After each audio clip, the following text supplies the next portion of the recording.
Жамбыл облысында ай күні жақындаған жүкті әйелдің өлі денесі аурухана жертөлесінен табылды.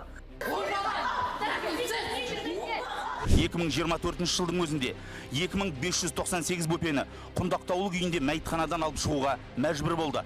Алдын ала болжам бойынша жертөлеге мәйіт сақтауының қандай себебі болуы мүмкін? Енді бұл жерде мен қазір бұл мәселеге жауап бермей ақ қояйын. Қаншаға бағалаймын? 2 деген бағаға бағалаймыз. Я, өткені барлығына частныйға барып емделеміз бала шағамызбен.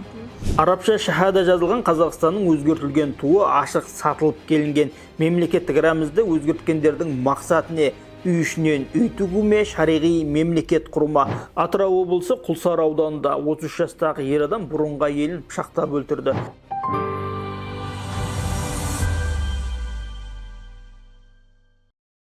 Жамбыл облысында ай күні жақындаған жүкті әйелдің өлі денесі аурухана жертөлесінен табылды.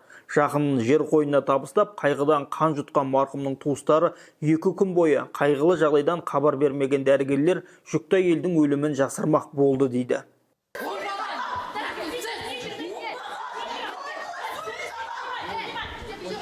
Сонымен тесігіне қарап едік, ішінде уже төсекпен жаңа адам оралып жатыр да, уже ішім сезді соқты екен.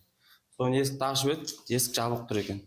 Есікті алып жылып алдым, сонымен ішіне кірдім, қарасам әйелім жатыр, уже естеніп кеткен. Уже танымайсың, оның түрін қарасаң, уже көгеріп, дәу болып кеткен. Мәжіліс депутаты Нартай Аралбайұлы жақында ғана ана мен бала өліміне тоқталып, жантүршігерлік статистикалармен бөліскен еді. Айтып ау жиғанша, әлеуметтік желіде Жамбыл облысы Шу қаласында босануға барған әйел азаматша жан тапсырғандығы енді бейресми ақпараттарда әжетханада құлап деп келеді. Марқұмның туыстары неге кетті деп айтқан, моргқа алып кетті деп айтқан, моргтан іздеп таппаған туысқандары өздері іздеп жүріп, сол аурухананың жертөлесінен тауып алған марқұмның туысқандары. Әлеуметтік желіде жүр аталған ақпарат. Хабарыңыз бар ма аталған жағдай бойынша айтыңызшы? Рахмет сұрағыңызға. Біріншіден енді анасын, жұбайын жоғалтқан отбасыға көңіл айтамын. Екіншіден жағдайдан хабарымыз бар. Біз денсаулық сақтау министрлігінің қарамағындағы медициналық қызметті бақылау комитеті бар. Соның төрағасының орынбасарын шұғыл түрде сол Жамбыл облысына біз іс-сапарға жібердік. Тиісті комиссия құрылды. Комиссияның жұмысының нәтижесіменен тиісті шаралар қабылданатын болады. Алдын ала болжам бойынша жертөлеге мәйіт сақтауының қандай себебі болуы мүмкін? Енді бұл жерде мен қазір бұл мәселеге жауап бермей ақ қояйын, себебі шындыққа асатын, аспайтынын ертең комиссия барғаннан кейін нақты айтатын болады. Ол мәйітті сақтау өзінің нақты тәртібі бар. Бұл жерде бірнеше уақыт мәйітті таба алмадық, бір жерде жатты, не қылды деген мәселелердің барлығын комиссияның қорытындысыменен қосымша айтатын боламыз. Бүгінгі депутаттық сауалым ана мен баланың өмірі туралы. Бұл дүниеге ұрпақ әкелу үшін перзентханаға аттанған ананы перзентімен бірге о дүниеге аттандырған жағдайлар жетіп артылады Қазақстанда. Қанша жанталассақ та жан сақтау бөлімінде бәрінің жанын сақтай алмайтынымыз өкінішті. Ресми ақпараттың артында қанша қазаның жатқанын тап басып тану қиын емес. 2019 жылдан бастап есептесек, соңғы 6 жылда Қазақстанда 19.128 сәби шетінеп кеткен. 2024 жылдың өзінде 2598 бөпені Құндақтаулы күйінде мәйітханадан алып шығуға мәжбүр болды ата-аналары. Әрине, ресми органдар сәби өлімінің азайғанын алға тартады, бірақ соңғы жылдың өзінде 2,5 мың бөпеден айырылып қалу көңіл көншітетін көрсеткіш емес. Сорақысы сол, ресми дерекке сүйенсек 5 облыста сәби өлімі көбейген. Олар Абай, Ақтөбе, Алматы, Жетісу, Ұлытау облыстары. Тақырыптың тағы бір қыры ана өлімі. Ресми сандарға қарасаң, сан саққа жүгіреді. Соңғы 6 жылда Қазақстанда 563 ана босану үстінде көз жұмған. Сорақысы сол, еліміздің 10 облысында ана өлімі көбейген. Ана өлімі ең көп тіркелген облыстар: Жетісу, Қостанай, Ұлытау мен Ақтөбе облыстары. Мұның барлығы ресми мәлімет. 2024 жылдың қорытындысы бойынша көз жұмған аналардың 54% қалада, 46% ауылда тұратыны белгілі болды. Бір қорқынышты тенденция бар. 4 немесе одан да көп баласы бар әйелдер арасында өлім жітім көбейген. Салдарынан 97 бала тірі жетім болып қалды. Салада проблема жеткілікті. Басқасын былай қойғанда Астана қаласындағы перзентханаларда 550 төсек тапшы. Оған қоса маман жеткіліксіз. Елімізде 4702 акушер-гинеколог жұмыс істейді. Тағы 389 маман керек.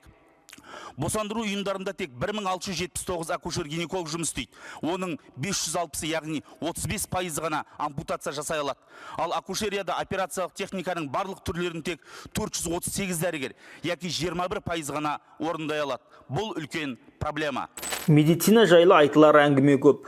Дертіне дауа іздеп барған ағайын еміне шипа таба алып жүрме. Төрелігін халық айтсын. Отандық медицинаға көңіліңіз толады ма? Отандық медицинаға көңілім орташа деп айтуға болады. Бірақ өзім көбіне әлеуметтік сақтандыру бойынша емес, жеке клиникаларға барамын. Өзім қызмет көрсетеді бізде президенттік орталық. Президенттің медициналық орталығы бар.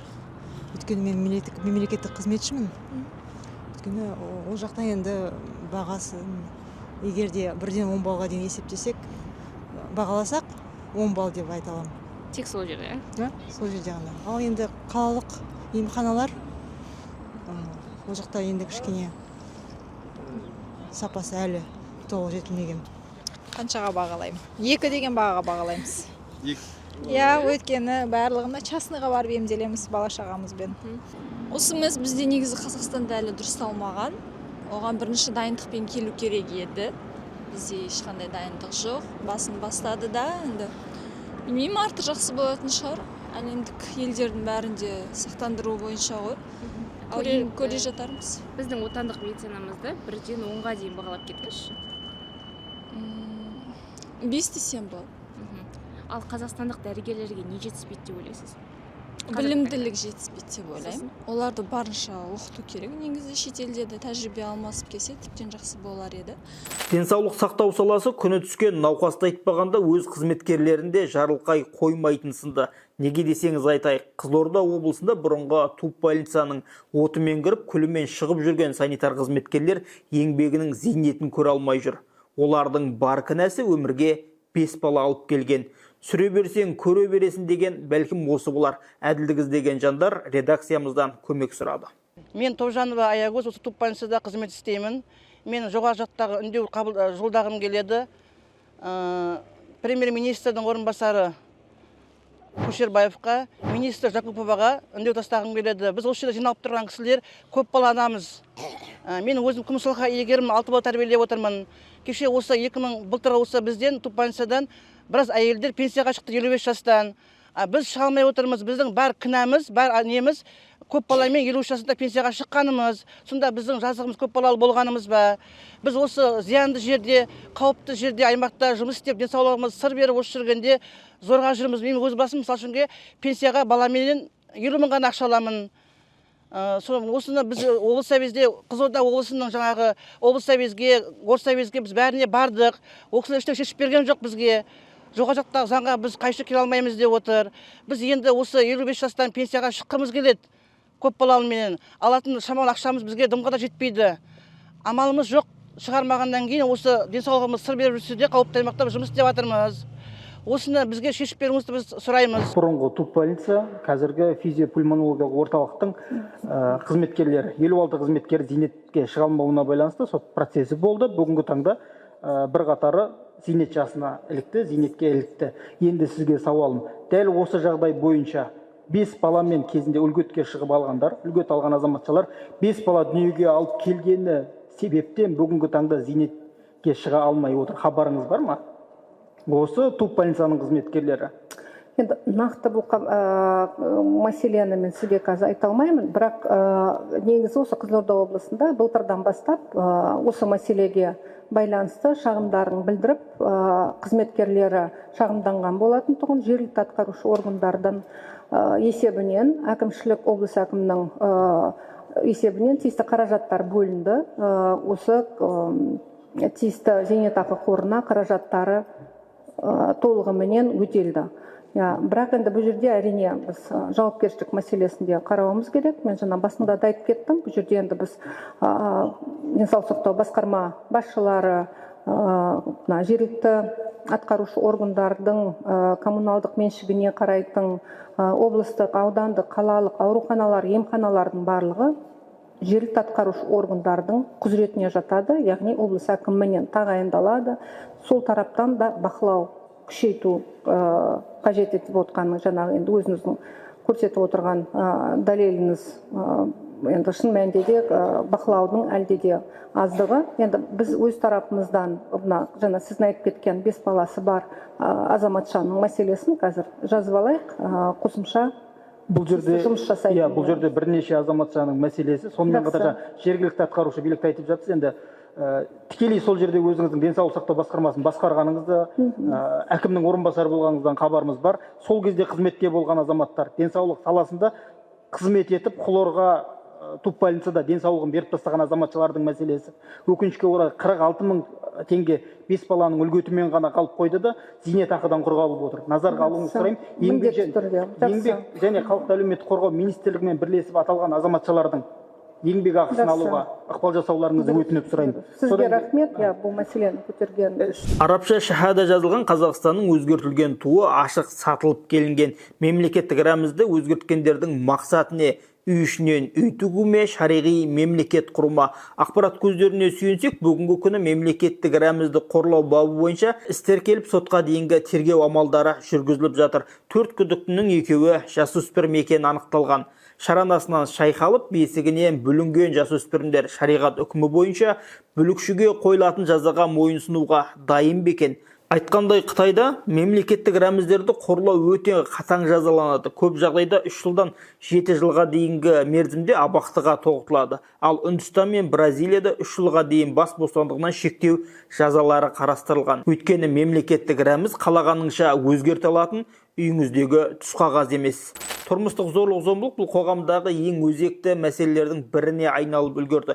Қызғаныш, өзара тіл табыса алмау, әлеуметтік жағдай, тұрмыстық тауқымет екі отбасының бірінде болып жатқан жағдайлар. Ең өкініштісі, осы жағдайлар ушыға келе суицидпен, қанды қылмыспен аяқталынып жатады. Тұрмыстық зорлық-зомбылық туралы заң қаншалықты нәтиже беріп отыр? Өзіңіз атап кеткен қорғансыз әйелдер мәселесі, қоғамдағы абьюзерлік жағдай сол заңнамадан кейін кеміді ме? Біршама кеміген фактілер бар. Бүгінгі таңда бірақ біздегі ең бір жақсы мәселе, мен өзім атап өткім келеді, әйелдер бұрынғыдай жасырмайды, өздерінің пікірлерін ашық, еркін, әлеуметтік желі арқылы, қоғамдағы бар медиа арқылы өздерінің жеткізіп жатыр. 10 жыл бұрынғы, 5 жыл бұрынғы көрген тепкілерін қазіргі таңда ұялмай айтып жатыр. Бұл біріншіден стигманың кеткендігін көрсетеді. Екіншіден оларды қорғайтын заң бар екендігін және сол заңға арқа сүйейтіндігін көрсетеді. Тұрмыстық зорлық-зомбылық, соның себептері не? Оны қалай тоқтатуға болады? Қалай ойлайсыз? Бұл енді өте күрделі. Ең бірінші себеп ата-ана.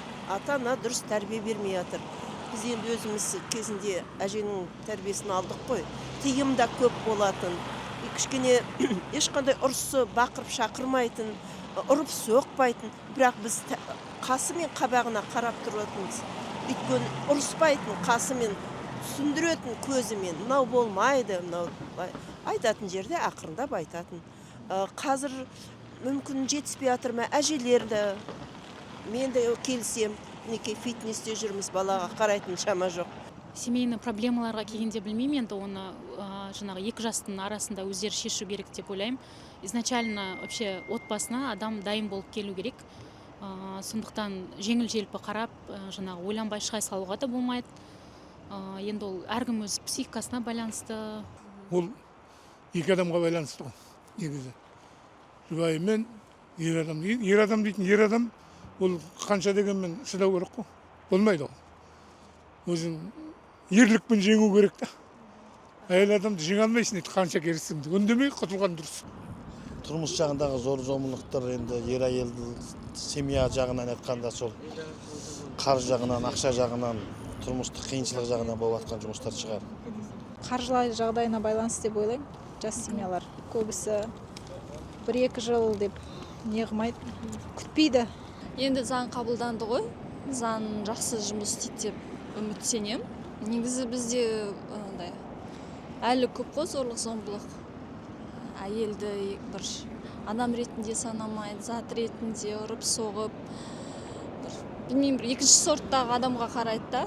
Енді ол дұрыс алатын шығар. Дұрыс алып та келе жатыр негізі. Заң болғаннан кейін енді азаяды деп сенемін. Негізгі себептері әртүрлі. Негізі ол буллингке байланысты, агрессорға байланысты. Сондықтан да ол жерде себептерде талқыланып, зерттеулер жүргізілді. Агрессорға әлеуметтік жұмыс, құқықтық жұмыс, сонымен қатар қажет деп тапқан жағдайда психологиялық жұмыста көмек көрсетілетіні заңда белгіленді. Бұдан бөлек отбасын қолдау орталықтары заңмен бекітілді. Тұрмысқа шыққаннан бастап, яғни тұрмыс құратын жастар, немесе ажырасудың алдында тұрған қиын жағдайға тап болған жастарда осы отбасын қолдау орталықтарына барып, атап өту керек, бұл қолдау орталықтары әрбір ауданның орталығында бұрында бұндай болмаған, барып әлеуметтік жұмыс, құқық қорғаушы және психологтардың кәсіби сапалы қызметін көре алады. Атырау облысы Құлсары ауданында 33 жастағы ер адам бұрынғы әйелін пышақтап өлтірді. Куәгерлердің айтуынша, күдікті әйелдің жұмыс орнына келіп, оған бірнеше рет пышақ сұққан. Ауыр жарақат алған жәбірленуші оқиға орнында жан тапсырған. Алдын ала мәліметтерге сәйкес, марқұм емханада заңгер болып қызмет атқарған. Марқұмның артында 2 баласы қалды. Бүгінге осы достар, қандай да бір әділетсіздіктің құрбанына айналып, немесе өніңізді билікке жеткізейін десеңіз, тыңдарға құлақ таппай жүрсеңіз, біздің редакцияға хабарласыңыз. Өйткені редакцияның ұстанымы халықпен үндес. Ақпараттық қолдау білдіріп, лайк басуды ұмытпаймыз. Сіздің жазған әрбір пікір біз үшін өте маңызды.